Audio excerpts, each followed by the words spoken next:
राखी और आकाश दोनों एक दूसरे से बहुत प्यार करते थे। आकाश का रंग काला था जबकि राखी का रंग गोरा था। उसी तरह आकाश की फैमिली में भी सब काले थे जबकि राखी की फैमिली में सब गोरे थे। राखी बेटा, आकाश का रंग तो बहुत काला है, तो उससे क्यों पसंद कर रही है? बिरादरी में सब क्या ही बोलेंगे कि तुमने काले रंग का पति चुना है। पापा मम्मी, आप नहीं जानते हो, आकाश का नेचर बहुत अच्छा है और मैं रंग रूप पर ध्यान नहीं देती हूँ। मैं केवल दिल देखती हूँ और मुझे अच्छी तरह पता है आकाश मुझे सारी खुशियां देंगे। वो मुझे कभी भी किसी चीज की कमी नहीं होने देंगे। मैं आकाश से बहुत प्यार करती हूँ और उन्हीं से शादी करूंगी। राखी ने ठान लिया था कि वो आकाश से ही शादी करेगी। इधर आकाश की फैमिली भी बहुत खुश थी। सब राखी की ही बातें कर रहे थे। मम्मी, आकाश भैया कितने लकी हैं, उन्हें राखी भाभी जैसी इतनी सुंदर लड़की मिली है।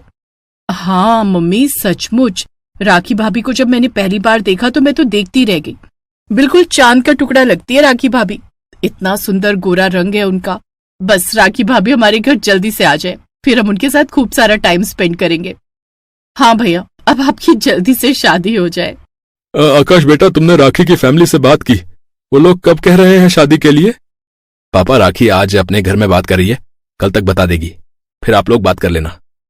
ऐसा है ना, तुम्हारी शादी की डेट फिक्स हो जाए तो शिल्पा की शादी की भी बात कर लूंगा, फिर तुम दोनों की हो जाएगी तो साथ ही सोनिया के लिए भी लड़का देख लेंगे। शिल्पा और सोनिया दोनों आकाश की छोटी बहनें हैं। शिल्पा की शादी की बात पक्की हो गई है और सोनिया के लिए भी लड़का देखा जा रहा है। आकाश के पिता का मन है कि शादी के बाद शिल्पा की भी शादी हो जाए, फिर सोनिया रह जाएगी, उसके लिए आराम से लड़का देख लेंगे। सब लोग उम्मीद लगाए बैठे थे कि राखी के घर से शादी के लिए कोई जवाब आएगा। राखी की तरफ से तो जवाब आया नहीं था, लेकिन एक जवाब कहीं और से आ गया था जिसने घर में सबका मूड खराब कर दिया। मना कर दिया है उन लोगों ने, बोल रहे हैं लड़की का रंग पक्का है, काली है, इस वजह से हमारे लड़के के साथ जोड़ी सही नहीं रहेगी। पर उन्होंने ऐसे कैसे मना कर दिया? हमारी शिल्पा इतनी अच्छी है, हमने उसे सारे संस्कार दिए हैं, ऐसे कैसे मना कर सकते हैं? लड़के ने कोई लड़की पसंद कर ली, इसलिए उन्होंने मना कर दिया, हम कुछ नहीं कह सकते। पापा, ये अच्छी बात है, पहले सगाई करने के लिए ढेरों रिश्तेदारों को सामान और पैसे बांटो और उसके बाद लड़के वाले अपनी मनमर्जी करें, शादी के लिए मना कर दें। ये तो कहीं की शराफत नहीं है। पापा, क्या करे बेटा, कुछ कर नहीं सकते, ये दुनिया ही ऐसी है। यहाँ पर ऊपर से लोग कुछ दिखाई देते हैं और अंदर से कुछ और। राखी की फैमिली को बोल दे, जब तक शिल्पा की सगाई कहीं नहीं हो जाती हम तेरी शादी नहीं करेंगे। पर पापा, मेरी सगाई टूटने से भैया की शादी क्यों रोक रहे हो? मेरी किस्मत खराब है तो उसकी सजा भैया को क्यों मिले? पापा, राखी भाभी के मायके वालों को बुरा लगेगा अगर हम उन्हें मना करेंगे। कोई बात नहीं, किसी को बुरा नहीं लगेगा, वो मेरी बात को समझेंगे।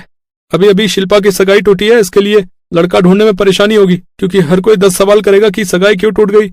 मुझे सारी उम्र तुम दोनों को घर पर नहीं बैठाना है, मुझे अपने तरीके से काम करने दो। कुछ देर बाद राखी और आकाश एक रेस्टोरेंट में मिलते हैं। आकाश राखी को सारी बात बताता है। अब तुम ही बताओ मैं क्या करूं? पापा अपनी जगह सही है, शिल्पा की सगाई टूटी है, इसलिए आगे उसकी शादी में दिक्कत आएगी। मैं और तुम तब तक शादी नहीं कर सकते जब तक शिल्पा के लिए कोई अच्छा लड़का नहीं मिल जाता। तुम मुझे समझोगी ना? अगर मैं आपको नहीं समझूंगी तो हमारे दोनों के रिश्ते का क्या ही फायदा आकाश? आप जैसा चाहते हो वैसा ही होगा। हम दोनों तभी शादी करेंगे जब शिल्पा के लिए एक अच्छे घर का रिश्ता मिलेगा। मैं प्रॉमिस करती हूँ, मैं वेट करूंगी। और आकाश, मैं खुद शिल्पा के लिए एक अच्छा रिश्ता ढूंढूंगी। मैं आज से ही कोशिश करती हूँ।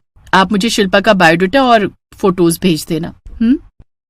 थैंक यू राखी, तुम बहुत अच्छी हो। आकाश अपनी फैमिली में बताता है कि राखी खुद शिल्पा के लिए अच्छा रिश्ता ढूंढ रही है। राखी सचमुच अच्छी लड़की है, ये बात तो उसके संस्कारों में दिखती है। आप ठीक कह रहे हो, वरना इतनी देर तक कोई नहीं रुकता। सब मना कर देते हैं कि हम बेटी को सगाई के बाद इतने दिन तक घर पर नहीं बिठाएंगे, जल्दी शादी करेंगे। ऐसी शर्तें कौन मानता है जैसी हमने रखी है। हे प्रभु, बस अब मेरी बच्ची शिल्पा के लिए कोई अच्छा लड़का मिल जाए तो आपकी कृपा से सब कुछ अच्छा हो जाएगा। ऐसे एक दिन राखी फोन पर बात कर, तभी राखी के दोनों कजिन भाई विशाल और सुमित जो विदेश में रहते थे अचानक आ जाते हैं। दोनों भाइयों को देखकर राखी की खुशी का ठिकाना नहीं था। विशाल भैया, सुमित भैया, आप दोनों अचानक, पर आप दोनों की तो छुट्टी कैंसिल हो गई थी। हम जानते थे हमारी प्यारी बहन हमारी शादी में ना आने की वजह से बहुत उदास है, इसलिए हमने दोबारा छुट्टी के लिए अप्लाई किया और हम दोनों को छुट्टी मिल गई। इसलिए हम दोनों हवा में उड़कर झट से तेरी शादी में शामिल होने के लिए आ गए। भैया, मैं बहुत खुश हूँ कि आप दोनों मेरी शादी के लिए आए। मेरे लिए आप दोनों मेरे सगे भाई जैसे हो। ताऊ जी ताई जी ने हम तीनों में कभी कोई फर्क नहीं किया, मुझे हमेशा अपनी सगी बेटी की तरह प्यार दिया है। आप दोनों ने भी मुझे अपनी सगी बहन की तरह ही प्यार दिया है। मुझे बहुत अच्छा लग रहा है कि आप दोनों मेरी शादी में आए हो। पर भैया एक प्रॉब्लम हो गई है। प्रॉब्लम? क्या प्रॉब्लम हो गई? सब ठीक तो है ना? भैया आकाश जी की 2 छोटी बहनें हैं, शिल्पा और सोनिया। वैसे तो दोनों के लिए ही रिश्ता देख रहे हैं, पर डार्क कलर होने की वजह से उन दोनों की शादी नहीं हो पा रही है। कुछ दिन पहले शिल्पा के लिए एक रिश्ता आया था, सगाई भी हुई थी, पर ब्लैक कॉम्प्लेक्शन होने की वजह से लड़के ने शादी के लिए मना कर दिया और सगाई तोड़ दी। कैसी घटिया सोच हो गई आजकल लोगों की। भला रंग से भी कोई किसी को जज कर सकता है क्या? हाँ बिल्कुल, किसी के रंग की वजह से हम शादी तोड़ दें, ये तो बहुत ही गलत सोच है। आजकल रंग के बारे में कौन सोचता है? काला रंग भी अपने आप में एक सुंदरता है, एक अलग ब्यूटी है डार्क कॉम्प्लेक्शन की। भैया आप दोनों की सोच बहुत अच्छी है, पर हर लड़के की सोच आपकी तरह नहीं होती। एक काम करते, मैं आकाश के घर ही जा रही थी, आप दोनों भी मेरे साथ चलो। आकाश और उसकी फैमिली से मिल लेना, उन्हें अच्छा लगेगा, वो लोग बहुत उदास हैं। ठीक है, चलते हैं फिर। राखी विशाल और सुमित को आकाश के घर लेकर जाती है। सभी को विशाल और सुमित का स्वभाव बहुत अच्छा लगता है। कुछ ही देर में विशाल और शिल्पा अच्छे दोस्त बन गए। विशाल ने शिल्पा को बहुत मोटिवेट किया। इधर सुमित और सोनिया की भी खूब जम रही थी।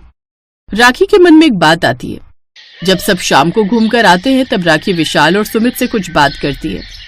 विशाल भैया, सुमित भैया, वैसे तो ये बहुत बड़ा डिसीजन है, पर आप लोग शिल्पा और सोनिया से मिल चुके हो, आपकी क्या राय है? राखी, अगर सच कहें तो हम दोनों तेरे से इसी बारे में बात करने वाले थे। मुझे शिल्पा में कोई कमी नजर नहीं आई, मुझे वो पसंद है। मुझे तो लगता है शिल्पा शायद सुंदर नहीं, बहुत ज्यादा सुंदर है, वो बहुत प्यारी है। हाँ राखी, और मेरी और सोनिया की वाइब भी बहुत मिलती है, हम दोनों के शौक एक है। बहुत हंसमुख है सोनिया भी, मुझे लगता है वो एक परफेक्ट वाइफ बन सकती है। I am so happy. आप दोनों नहीं जानते आज मैं कितनी खुश हूँ। हम इस बारे में घर में बात करते हैं। एक बात मैं पूछना चाहूंगी, आप दोनों ये शादी कहीं इस वजह से तो नहीं कर रहे ना कि मेरी और आकाश की शादी नहीं हो रही? प्लीज आप दोनों मेरे अपने भाई हो, मुझे क्लियर कर दो। तेरी कसम राखी, मुझे शिल्पा बहुत पसंद है, इसलिए मैं शादी के लिए हाँ कह रहा हूं। हाँ राखी, मुझे भी सोनिया बहुत पसंद है। बस एक बार तुम ये पूछ लो कि उन दोनों को हम पसंद है या नहीं, और वो हमारे साथ विदेश में रहने के लिए तैयार हो जाएंगी ना, क्योंकि अगले कुछ सालों तक हम वहीं रहेंगे। ठीक है, मैं सारी बातें पूछ लेती हूँ और घर में भी बता देते हैं। राखी के मम्मी पापा भी इस बात के लिए सहमत हो जाते हैं। आकाश की फैमिली को जब ये बात पता चलती है तो सबकी खुशी का ठिकाना नहीं था। शिल्पा और सोनिया दोनों की आंखों में खुशी के आंसू थे। उनकी प्यारी भाभी राखी उनके लिए अपने भाइयों का रिश्ता लेकर आई थी। धूमधाम के साथ आकाश और राखी की शादी हो जाती है। उसके बाद राखी अपनी दोनों नंदों और अपने दोनों भाइयों की शादी की तैयारी करती है। कुछ दिनों बाद राखी की दोनों नंदों की शादी उसके दोनों भाइयों से होती है। आकाश की मम्मी भगवान का शुक्रिया अदा करती हैं कि आज उन्हें राखी जैसी बहू मिल गई, जिसकी वजह से आज उनकी दोनों बेटियों शिल्पा और सोनिया दोनों की जिंदगी खुशियों से भर गई।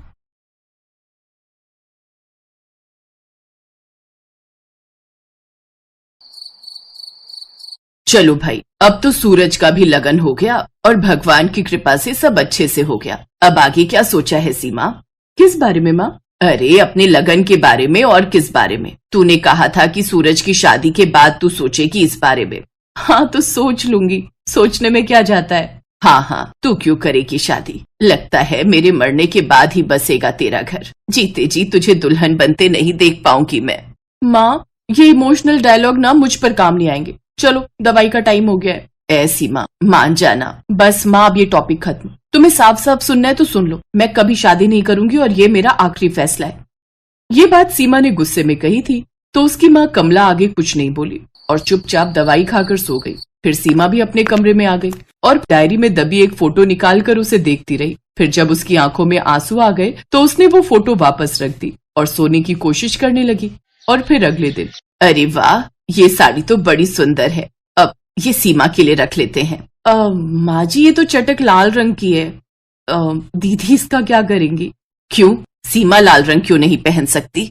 अब पहन तो सकती है, पर लाल रंग तो सुहाग का होता है, तो इन्हें इसकी जरूरत नहीं होगी। वैसे ये साड़ी मैंने विनीता भाभी के लिए चूज की थी, लेकिन अगर आपको सीमा दीदी को देनी है तो दे दीजिए। नहीं गरिमा, तुमने जिसके लिए जो सोचा है उसे वही दो। वैसे भी मुझे लाल रंग कुछ खास पसंद नहीं है। अरे दीदी, बस इसीलिए तो अब तक आपकी शादी नहीं हुई। लाल रंग भला किस लड़की को पसंद नहीं होता? ये तो सुहाग की निशानी होता है। तभी मैं सोचूं कि दिखने में तो आप ठीक ठाक हो और ऊपर से कमाती भी हो, तो फिर भला अब तक आपकी शादी क्यों नहीं हुई? अब जरूर आपकी कुंडली में भी कोई दोष होगा। अब मेरे मामा जी ना बड़े जाने माने ज्योतिषी हैं, आप कहो तो। नहीं गरिमा, इस सब की कोई जरूरत नहीं है, क्योंकि अब शादी करने का मेरा कोई इरादा नहीं है। समझती हूँ दीदी, अब इस उम्र तक आते आते शादी के सारे अरमान तो मर ही गए होंगे आपके।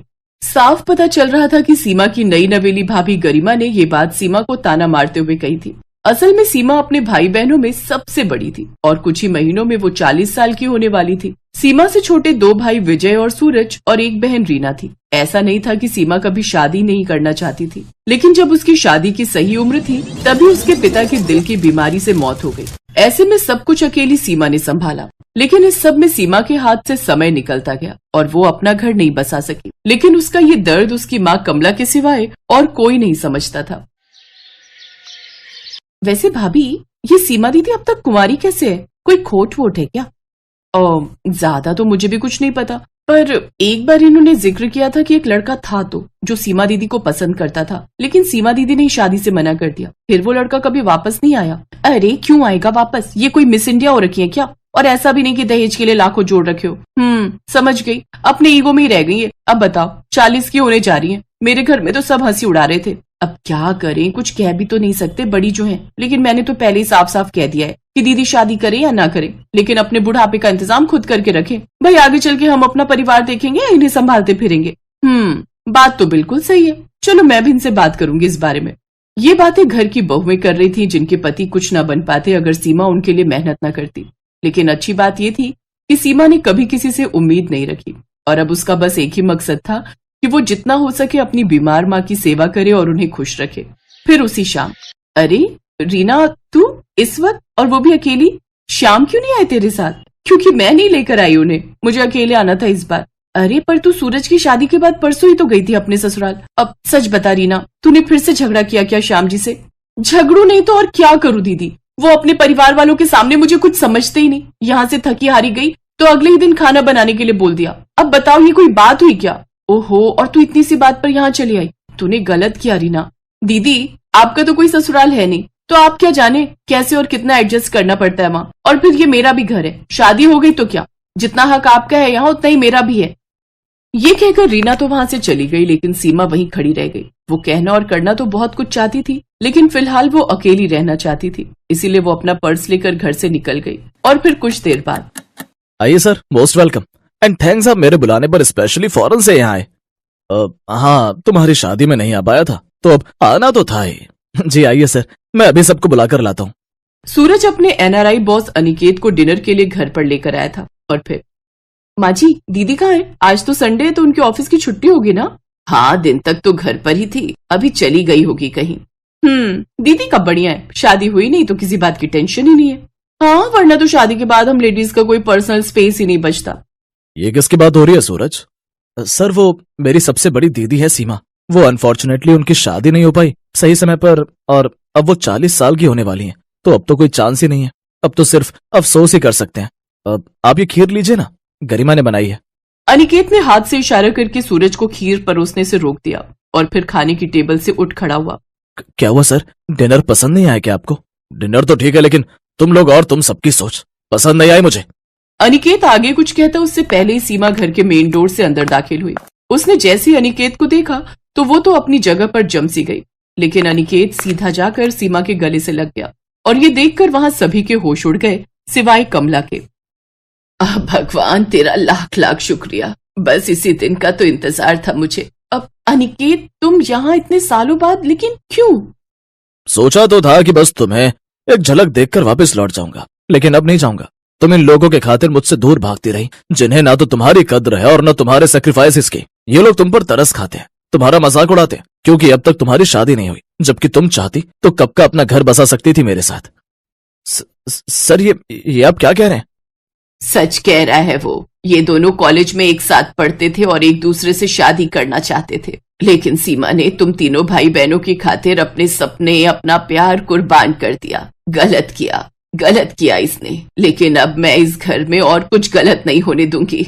ये कहकर कमला आगे बढ़ी और उसने अनिकेत के हाथों में सीमा का हाथ देते हुए कहा, बेटा तू आएगा ना मेरी सीमा को ले जाने? अब तक बहुत कुछ सहा है इसने, लेकिन अब भी ये तुम्हारे घर को स्वर्ग बना सकती है, ये विश्वास है मुझे।